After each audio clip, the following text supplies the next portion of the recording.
குறிஞ்சி மலர் மாதிரி 12 ஆண்டுகளுக்கு ஒரு முறை பூக்கிற மாதிரி நான் கொடுத்து 2 ஆண்டுகள் கழித்து தான் அதுக்கு பதில் வந்திருக்கு. அதனால அமைச்சர் அவர்களுடைய பதில் ஹார்ட் ஸ்ட்ராங்கா இருக்குன்னு அர்த்தம்.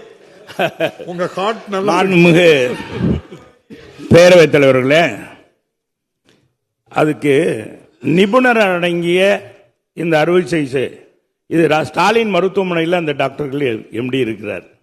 அது மாதிரி ஒரு எம்டி நாங்கள் ராஜாஜி மருத்துவமனையில் போட வேண்டும் என்று கேட்டுக்கொண்டு, அதே மாதிரி மதுரை ராஜாஜி மருத்துவமனை அருகாமையிலேயே குழந்தைகள் நலப்பிரிவுக்கு புதிதாக கட்டடம் கட்டப்பட்டு வருகிறது.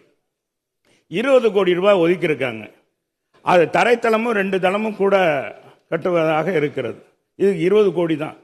ஆனால் இப்போ ஏற்கனவே இருக்கிற பழைய குழந்தைகள் பிரிவில் படுக்கை வசதி எல்லா வசதியும் இருக்கு.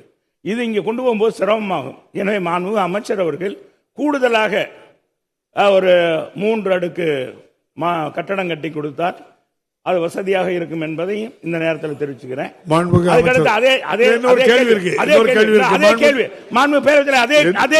ஒரு கேள்வி உங்களுக்கு தரப்போறேன். மாண்புமிகு அமைச்சர் பதில் வாங்கிடுவோம்.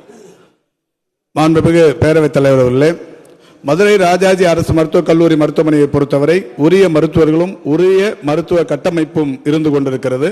என்றாலும் மாண்புமிகு தமிழ்நாட்டின் முதலமைச்சருடைய வழிகாட்டுதலோடு புதிதாக 20 கோடி மதிப்பீட்டில் 2 தளங்களுடன் கூடிய புதிய கட்டிடம் கட்டப்பட்டுக் கொண்டிருக்கிறது.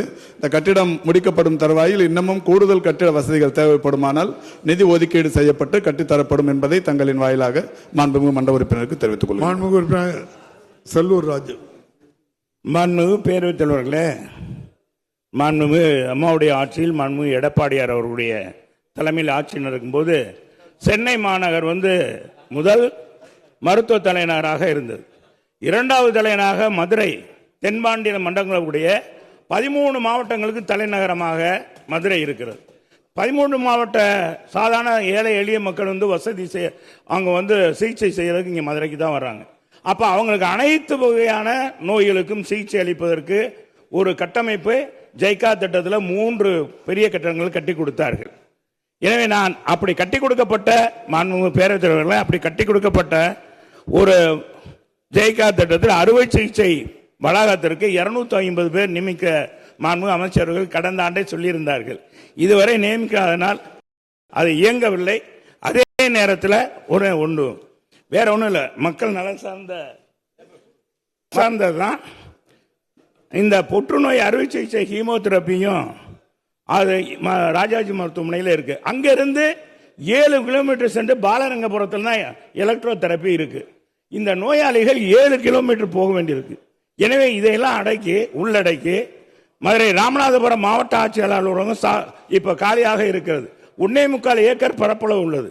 எனவே அதில் கட்டடம் கட்டி அதிலே முழுமையாக புற்றுநோய் மருத்துவமனை அமைக்கிறதுக்கு அமைச்சர் அவர்கள் முன் வருவார்களா என்பதை கேட்டு அமைகிறேன். நன்றி. அமைச்சர் அவர்கள். மாண்புமிகு பேரவைத் தலைவர் அவர்களே, 313 கோடியே 25 லட்சம் ரூபாய் மதிப்பீட்டில் ஜெய்கா நிதி உதவியுடன் ஏற்கனவே ஒரு 6 தளங்கள் கொண்ட கட்டிடத்தை மாண்புமிகு தமிழ்நாட்டின் முதலமைச்சர் அவர்கள் கடந்த ஆண்டு திறந்து வைக்கப்பட்டு பயன்பாட்டில் இருக்கிறது. ஒரு தளம் மட்டும் தற்போது ஆபரேஷன் தியேட்டர்ஸ் அது முடிவுறும் தருவாயில் இருக்கிறது. மற்ற 5 தளங்களிலும் அந்த பயன்பாடு என்பது இருந்து கொண்டிருக்கிறது. தொடர்ந்து நான் 4-5 முறை திறந்து வைக்கப்பட்டதற்கு பிறகு போய் ஆய்வு செய்து வருகிறேன். மாண்புமிகு மன்ற உறுப்பினர் மதுரை மேற்கு தொகுதியைச் சேர்ந்தவர், பக்கத்திலே தான் இந்த மருத்துவமனை இருக்கிறது. நேரடியாக போய் ஆய்வு செய்துவிட்டு அங்கே இருக்கிற வசதிகளை எல்லாம் தெரிந்து கொண்டு அந்த மருத்துவமனையின் வசதிகள் குறித்து பேசுவது சிறப்பாக இருக்கும். அது மட்டும் இல்லை, இப்போ அவர் இந்த பணியாளர் நியமனம் குறித்து சொல்லியிருக்கிறார்கள். டிஎன்எம்எஸ்சியில் இந்த கிறிஸ்டல் ஆட்கள் தூய்மை பணிக்கு அந்த ஒப்பந்தம் இறுதி செய்யப்படும் நிலையில் இருக்கிறது. இன்னும் 1 வார காலத்திற்குள் அந்த பணியிடங்கள் நிரப்பப்படும் என்பதை தங்களின் வாயிலாக தெரிவித்துக் கொள்கின்றேன். இந்த புதிய கட்டிடத்திற்கு HR நியமிக்கும் பணியும் நிதி துறையின் ஒப்புதலுக்காக காத்திருக்கிறது. அதுவுமே இன்னும் ஒரு 10 நாட்களில் முடிவுறும் என்பதை தங்களின் வாயிலாக மாண்புமிகு மன்ற உறுப்பினருக்கு தெரிவித்துக் கொள்கிறேன். பிளே ஸ்டோர் மற்றும் ஆப் ஸ்டோரில் இருந்து பாலிமர் செயலியை QR கோடு மூலம் பதிவிறக்கம் செய்யுங்கள். செய்திகளை உடனுக்குடன் பெறுங்கள்.